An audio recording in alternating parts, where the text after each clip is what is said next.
Hey there, welcome back to another video. This time around, it is my review of the 1989 teen fantasy comedy Teen Witch. Now, I know that this film has, I guess, a pretty sizable cult following, but this was not a film that I grew up with. I have zero nostalgia for this film whatsoever. In fact, I barely even knew of this film even existing in the first place. I think I might have seen a trailer once or twice, but that's about it.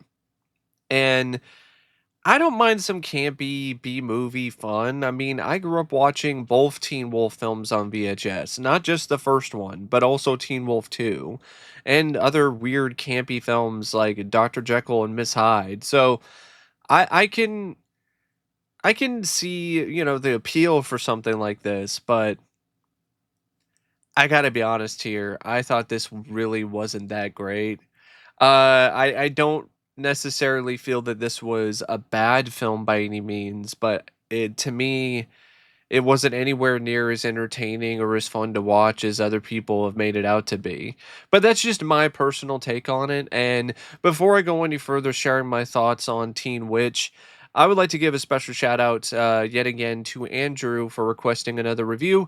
And if there's another film, TV show, or topic that you would like to see me discuss in the future, feel free to donate to either my PayPal or to my Patreon.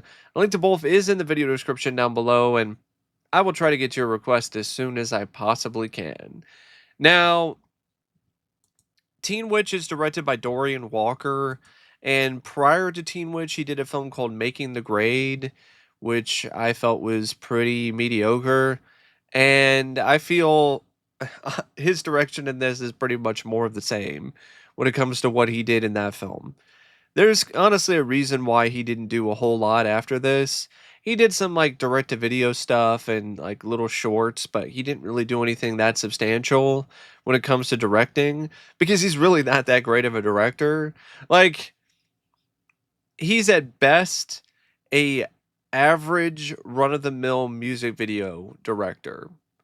Anything else that involves like comic timing, anything that involves any sort of intrigue or suspense or uh, any sort of shot that requires anything more than the bare minimum, he's not really the guy for that job.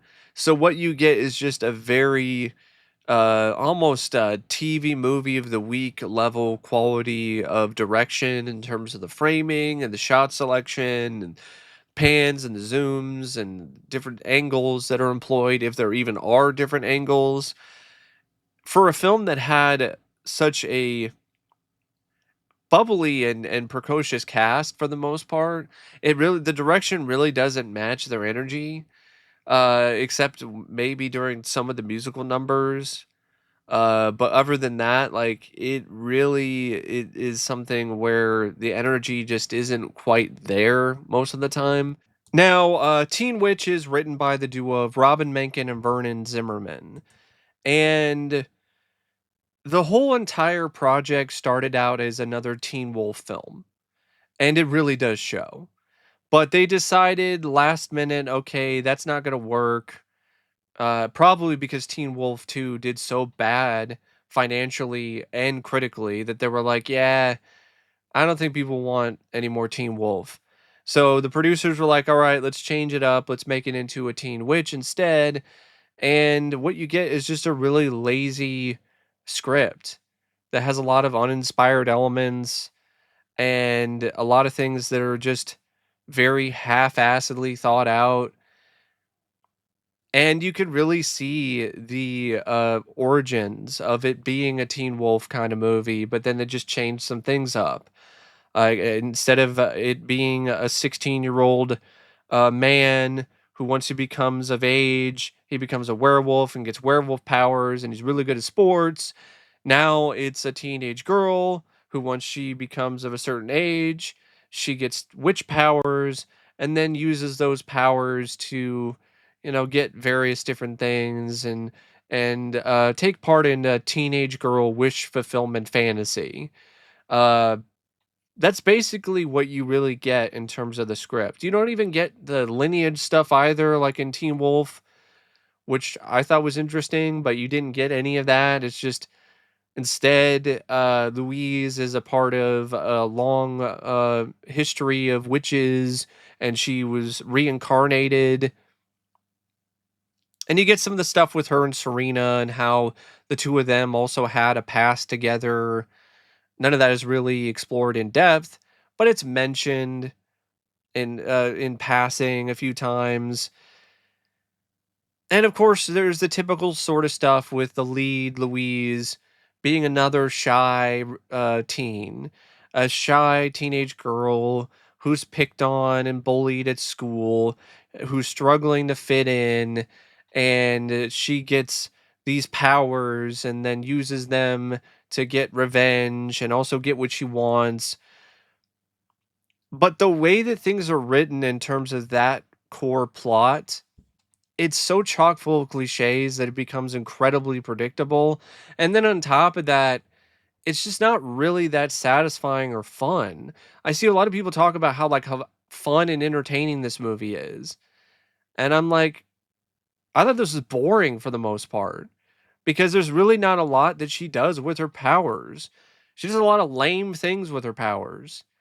The most interesting thing she does with her powers is she turns her brother into a dog by accident or makes a pervert disappear. But other than that, like, she doesn't actually fly in a broom or anything, or fly at all, despite the poster showing her clearly flying around on a broom. You don't have other sort of stuff involving magical abilities that are unique and creative, except for maybe a random bit where she makes her friend be able to do a rap battle with some guy that her friend has a crush on. But a lot of the other stuff is very just bland and dull. Oh, she changes the name on the list for backstage passes for some music artist she likes. Oh, she reads a spell and makes it rain and then makes the wind blow really hard. Oh, she helps perform a money spell but then undoes it by spilling water all over the money. Oh, there's a whole popularity spell that she does, but all it does is just make her really popular and make her have a little bit better fashion sense and make her a little bit better at makeup, I guess. And she gets her boy, like she gets the crush of her dreams in Brad. But even that is like okay, like you kind of got the vibe that he might have been willing to get with her anyway without any of this to begin with. And she eventually does learn that. She does something where she makes it so her drama teacher wins the lottery. Okay, cool. Um but there's a lot of stuff where it's like what is really that inventive or creative or interesting about her using her powers? She does something that makes the two bitchy mean girls um tell the truth. Okay, all right. That it seems like that power or that spell lasts for like one moment, one scene. And it doesn't even seem like there's any major fallout from that either. Even though you think that there would be, there really isn't. So yeah, a lot of the magic stuff is just lame. Like all these magic powers and abilities, and you just do the most lame and just unmemorable stuff with the powers. It seems like a missed opportunity when it comes to the whole premise. Like, say whatever you want about something like Sabrina the Teenage Witch, like, they were a lot more creative with the spells. Um, so yeah, that was a letdown for something called Teen Witch, and the spells are just lame for the most part. And you could say, oh, maybe the budget. I don't buy that. You can do some creative, fun stuff with a lower budget. I just think the screenwriters are being lazy. And that laziness carries over to how the characters are written, because most of them are written with the exact same sour note. They are all like, for the most part, except for Brad, bad characters because they're written as bad people. Like Louise even she is not really the greatest person. She's not the most likable or the best character. I mean, initially you start out sympathizing with her, but as soon as she starts creeping in the bleachers and watching Brad undress while he's doing a football practice. Sorry, I couldn't speak there for a second because I'm still speechless by how badly these writers wrote this character. She's supposed to be the lead. You're supposed to like her. You're supposed to root for her, and she's creeping on Brad in the bleachers like a pervert. Then there's another moment where when she gets her powers, she is completely not hesitating at all to make Brad into her love slave. Like, there's not really a lot of stuff involving her character where you're like, "Man, I really want her to become the popular girl. I really want her to live her dreams and fulfill her fantasies." You're like, "I don't know about that. She seems to be a bit unhinged." And then you have the whole stuff with, of course, her rivals, the two popular girls, and Randa and Kiki, and they're written in very stereotypical mean girl fashion. But at the same time, when it comes to them acting a fool and doing silly, goofy dances in the locker room, it kind of makes them come across as not really as mean as the writers uh, intend them to be. So in a weird way, you kind of honestly start to kind of sympathize with them a little bit because you're like, maybe they're really not all that bad. Maybe Louise is just being too weird and just being off-putting, and she needs to do more work in order to try to provide the a better first impression to these other girls in school, or do more effort to try to connect with them. And speaking of like connecting with people, like there's supposedly a connection between Louise and Polly, her best friend, but the way that Polly is written, she doesn't even come across like a good friend.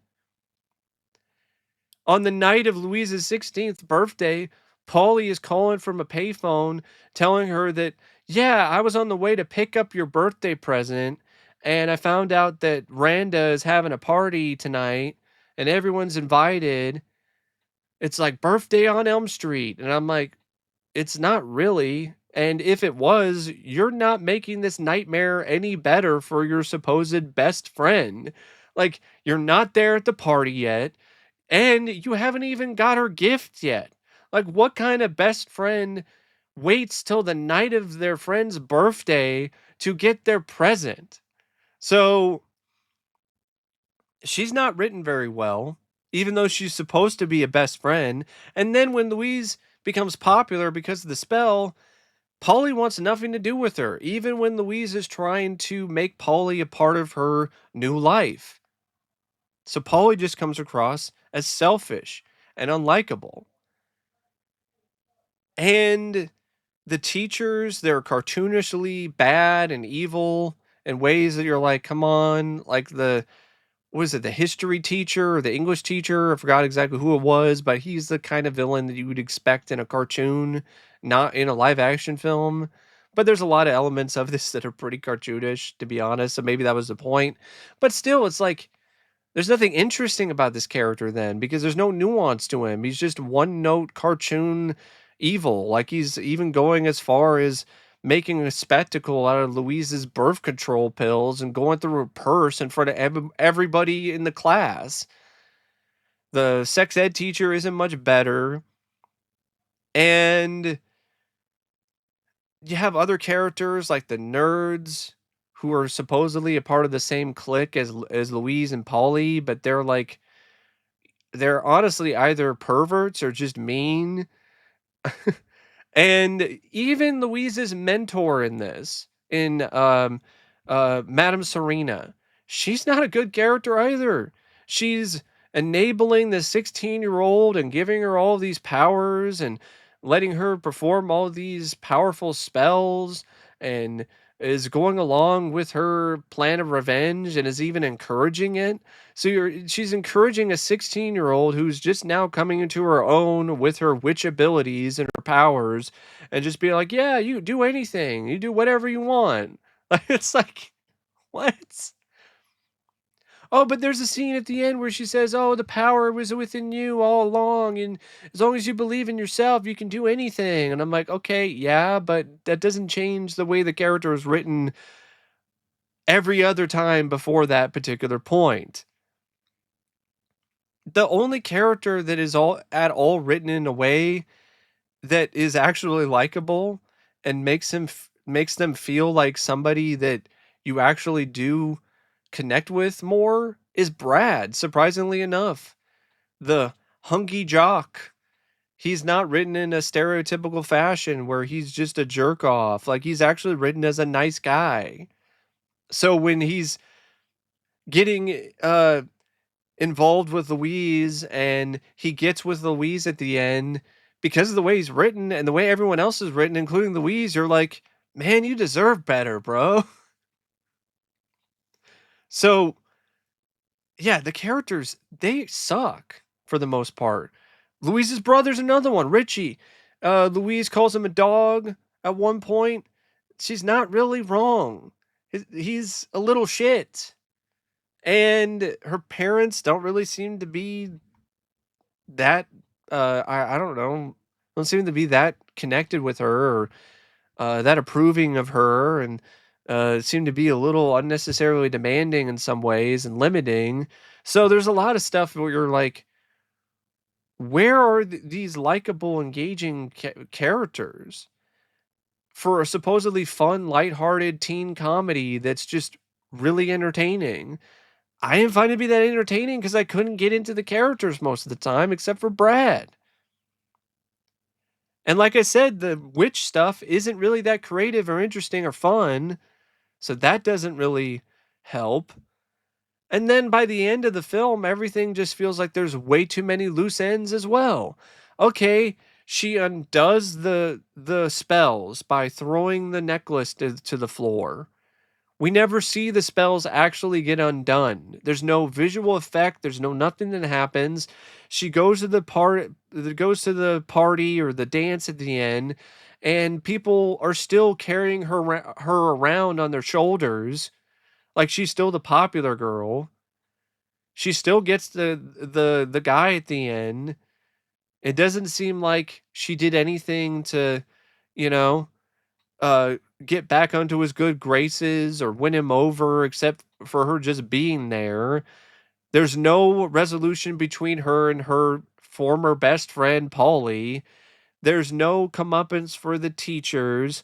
There's no explanation for what happened to the other people who were involved with the other spells.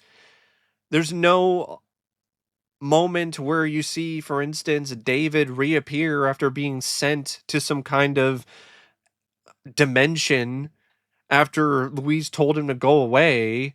So as far as you know, he's still somewhere in another dimension, never to be seen again.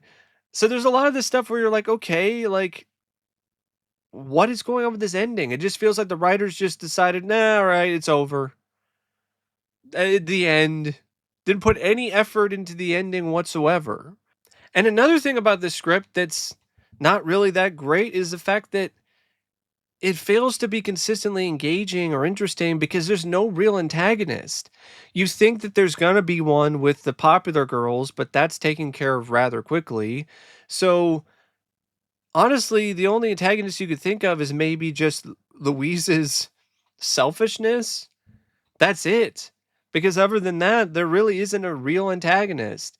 Like, you could have had maybe David returns from the dimension and then is vindictive and then finds out that she's a witch and then steals the spell books and then he tries to cast spells and he becomes some kind of evil sorcerer that's undoing Louise's spells or making them the complete opposite. Oh, you want to be the popular girl? Not anymore. I cast a spell, so now you're the least popular girl in school. Everyone hates you, and they want you dead. And not just in school, everyone in the town wants you dead.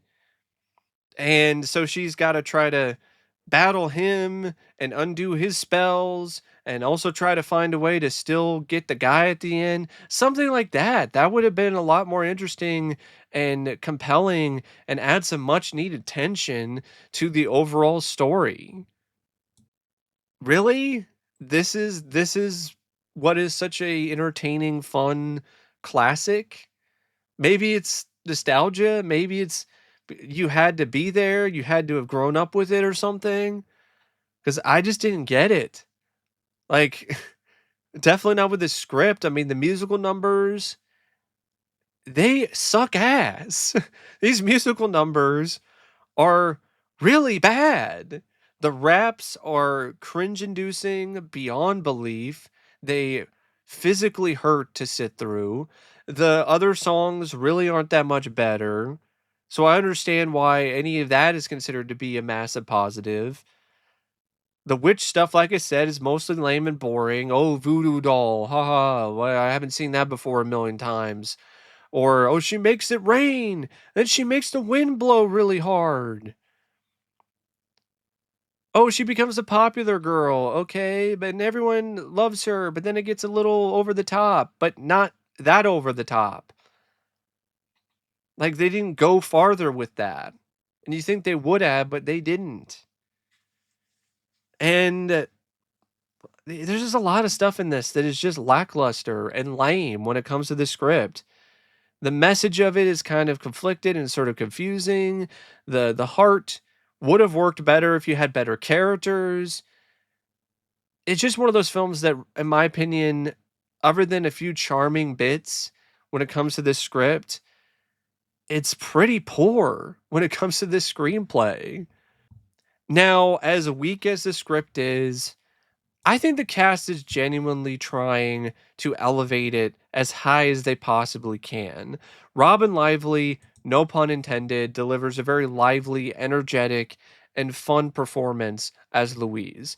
I don't like the way the character is written, but I like Robyn Lively. I like her take on the character. I like her charisma. I like the spark that she provides on the screen. And you can tell that she's having fun with it. And it's an enjoyable, fun performance to watch. I just wish it was in a better film overall. Zelda Rubinstein is another one of those things where I have some fun with her. Of course, Tangina from Poltergeist. It's fun to see her in a different sort of role, but a similar sort of role, because she's definitely got some of that Tangina DNA. But she has some good rapport with Robin. There's some sweet, charming moments between the two of them. And you can tell that she's also having fun with it, which also goes a long way. Dan Gauthier as Brad.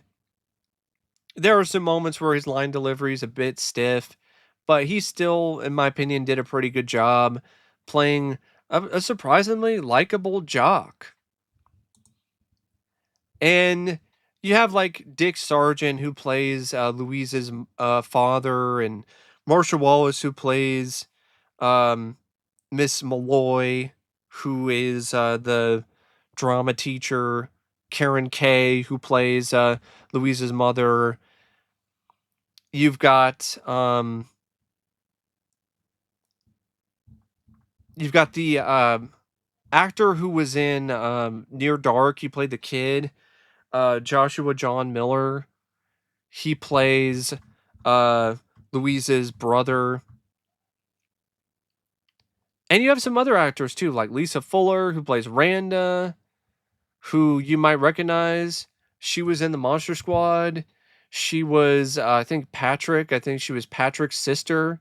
So she was the one that lied about being a virgin. And then when Patrick pointed it out, it's like, well, Steve, but he doesn't count. Doesn't count. So it was fun to see her again. And you also have like Megan A. Galvin who plays Kiki. Yeah, Joshua Miller's Richie. So like the cast is not bad. I think the cast is actually pretty decent. Of course, I definitely have to mention Polly as well, the actress who played her. Um yeah, Mandy Ingber who played Polly. But it's one of those things too where they can only do so much with what they're given to work with, which is not really that great of a script. The cinematography by Mark Reshofsky is just pretty below average and kind of banal and just bland. The editing by Natan Zahavi is kind of in the same vein. It's just okay, but not really anything that's really that memorable or iconic or interesting. There are some moments too where the editing is a bit off, where you're kind of like, why is this scene going on as long as it is? This scene could use a little bit of a trim here to kind of make the sequence a little bit more peppy, but you don't get that because the editing is just not really on that level. It's not, it's just at best, it's just average. It's not really consistently above average throughout. The music by Larry Weir and Richard Elliott, completely forgettable. It definitely does not cast a spell on you. I don't think the original songs are that great, including Top That. Top That is just a generic lame white boy rap. Like it's not great. It's bad. It's not a good song. Like I don't understand why it's got such a massive following. None of these other songs are really that great either. I'm honestly baffled that this was turned into a musical. I'm like, based on what? All these songs that aren't that great, Never Gonna Be the Same Again, Popular Girl, The Top That, Finest Hour.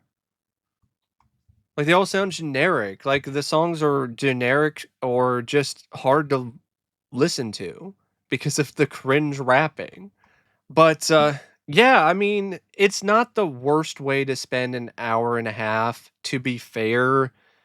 And to be honest, it's just a typical sort of below average, pretty forgettable film for me. But considering its cult following, considering all the people who were talking about how awesome it is and how it's so bad it's good and it's so entertaining, I honestly was a bit let down by it because I didn't really find it to be that entertaining for the most part. I just thought it was lame, despite the efforts by some of the cast members. But that's just my personal thoughts on Teen Witch. And until next time, I'll see you later. See ya.